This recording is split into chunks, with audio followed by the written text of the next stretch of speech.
જય માતા ખેડૂત મિત્રો, આજે તારીખ 24 જુલાઈ 2024 ને આજની સવારની હવામાન અપડેટની અંદર માહિતી મેળવીએ તો બંગાળની ખાડીની સિસ્ટમની અસર ગુજરાતમાં જોવા મળશે.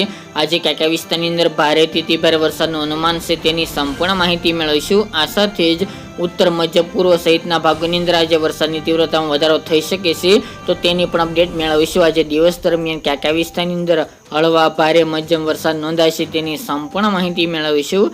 ચેનલમાં નવા હોય તો ચેનલને સબસ્ક્રાઇબ કરી નાખજો અને વિડીયોને લાઈક આપીને શેર કરી દેજો.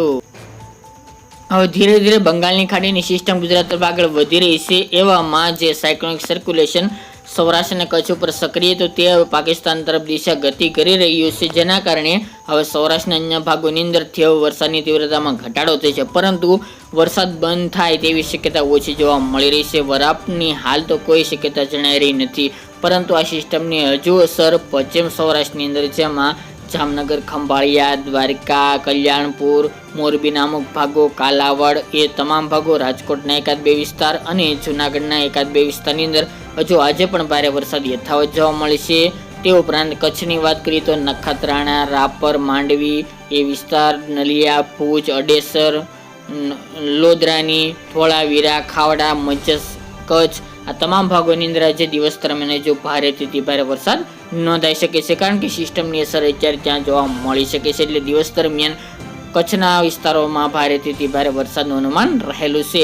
સૌરાષ્ટ્રના અન્ય જિલ્લાઓની વાત કરીએ તો જેમાં ગીર સોમનાથ, અમરેલી, ભાવનગર અને બોટાદ આ વિસ્તારની અંદર, છોટાછવાયા વિસ્તારની અંદર આજે વરસાદની એન્ટ્રી થાય તેવું અનુમાન છે, પરંતુ સાર્વત્રિક વરસાદ નહીં જોવા મળે. અલગ અલગ વિસ્તારો વાઇઝ વરસાદ જોવા મળી શકે છે.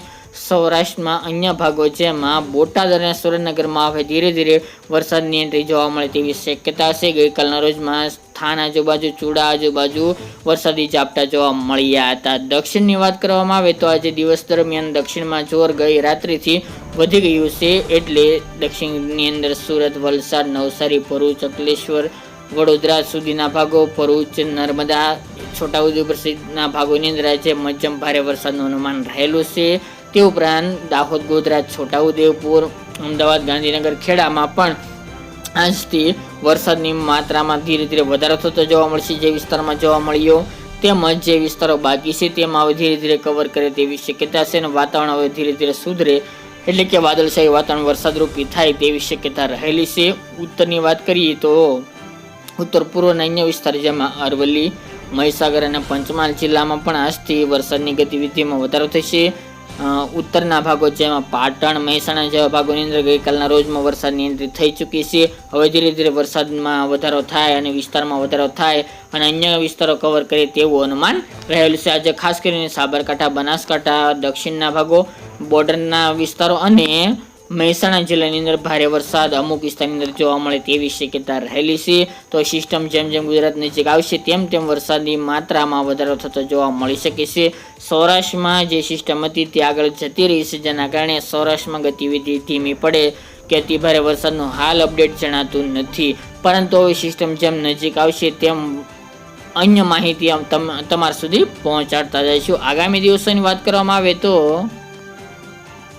હાલના જે ચાર્ટ દર્શાવી રહ્યા છે તે મુજબ કે ઉત્તર ગુજરાતની અંદર આ રાઉન્ડ દરમિયાન, એટલે કે આમ ગણવા જઈએ તો 29-30 જુલાઈ સુધી આ રાઉન્ડ લાંબો ચાલવાનો છે અને ત્યાં સુધી વરાપની શક્યતા ઓછી જોવા મળી રહી છે. જે વિસ્તારો બાકાત છે, ખાસ કરીને ઉત્તર ગુજરાત, તેમાં ભારે વરસાદનું અનુમાન આ રાઉન્ડની અંદર જોવા મળી શકે છે, જેમાં અરવલ્લી, મહેસાણા, પાટણ, પાલનપુર, બનાસકાંઠા તેમજ સાબરકાંઠાના ભાગોની અંદર પણ સારામાં સારો તેમજ અમુક વિસ્તારની અંદર ભારેથી ભારે વરસાદ નોંધાઈ શકે છે. અમદાવાદ, ગાંધીનગરના ભાગો તેમજ અરવલ્લી, દાહોદ, પંચમહાલ, લુણાવાડા સહિતના ભાગોની અંદર પણ ભારે વરસાદનું અનુમાન આગામી દિવસો દરમિયાન જોવા મળશે. તેમજ મધ્ય પૂર્વના અન્ય ભાગોની અંદર, દક્ષિણ ગુજરાત અને સૌરાષ્ટ્રની અંદર પણ વરસાદ કન્ટિન્યુ જોવા મળે તેવી શક્યતાઓ રહેલી છે. કચ્છમાં પણ વરસાદ નહોતો જોવા મળ્યો, પરંતુ આ 2 દિવસ એટલે કે ગઈકાલના રોજ પછી અતિ ભારે વરસાદ વરસી રહ્યો છે. આજે દિવસ દરમિયાન મોટાભાગના બાકી વિસ્તારોની અંદર પણ આ સિસ્ટમને કારણે વિસ્તારો કવર થાય તેવું અનુમાન રહેલું છે.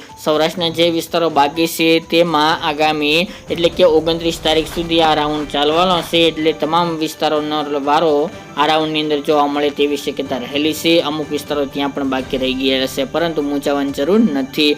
ધીરે ધીરે વરસાદની માત્રા ઉત્તર ગુજરાત, મધ્ય પૂર્વ ભાગોની અંદર વધતી જોવા મળશે. દક્ષિણ ગુજરાતની અંદર કન્ટિન્યુ ભારે વરસાદનું અનુમાન યથાવત જોવા મળશે.